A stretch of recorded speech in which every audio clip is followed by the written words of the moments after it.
all of the passengers and all of the crew. For a start, they need to turn a pretty serious blind eye while I took maybe, I'm estimating about 2 hours to crawl from my seat to the cockpit. Look, I say 2 hours, but I don't really know. Like, I wouldn't want to risk it on a short flight. I'd want to be going, across the country. Probably I'd pick an international leg just to be safe. It'd be really tragic to get halfway there on my hijacking journey and run out of time. That'd be a shame. So look, I take my time crawling down the aisle, and I'm dragging my lethal bit of mobility aid behind me, and I'd arrive at the door of the cockpit, dehydrated and exhausted, and with some very serious carpet burn. And then you know what I'd have to do? I'd have to knock. Yeah, wouldn't be able to reach the handle. Wouldn't be able to reach the handle. I'd have to knock, and then presuming that they're quite cooperative with anyone who knocks on a cockpit door, they would then open the door, and I'd have to then very politely ask the co-pilot for some assistance. I'd be like, excuse me, I'm out of breath. Just come all the way from back there in row B, and I'm exhausted. If I could just ask you for some assistance, if you could just lift me up, if you could just, lift me up so that I may use this piece of mobility aid to concuss the captain. That would be really helpful. Yeah, okay. Yeah, lift me up nice and high. All right. Now a little bit to the left. Okay, no, back to a little bit to the right. Okay, no, up higher, dude. It's all about the gravity at this point. I'm exhausted. Come on. Okay, now get me in the right spot. All right. Now, I'ma hijack me a motherfucking plane! Yeah, that's how I would do it. I've thought this shit through. If you hear about a small angry disabled woman hijacking a plane back to Australia, you heard me first. Look, I should wrap up now. I know it's such a beautiful night out there. It's so warm here. I've come from an Australian winter. Which, it doesn't snow in Melbourne where we're from, but it's damn cold. So it's refreshing to be in the warmth for about 90 seconds. And then get me an air conditioner.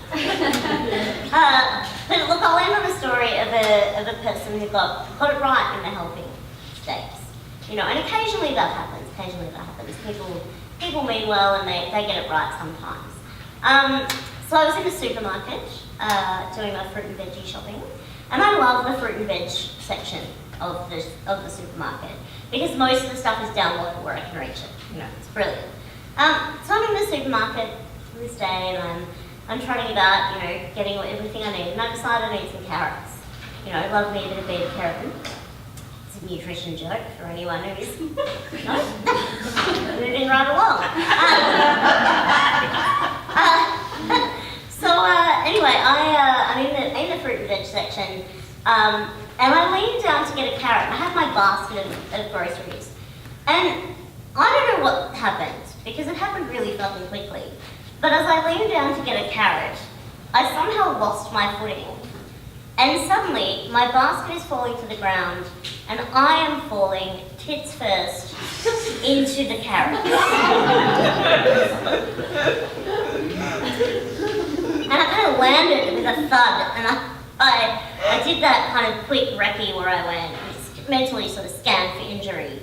And once I realised that I was uninjured, I hadn't broken anything, but I was nonetheless lying face down in a pile of carrots in public. I thought, it's alright.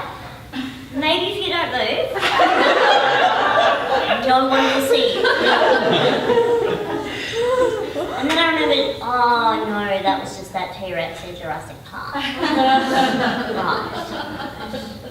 And then I sort of lay there for a minute, and then I went, fuck, I've really got to get out of here. And I don't know whether anyone else has ever tried to roll over in a pile of carrots, but it's a relatively unstable kind of a surface. So I'm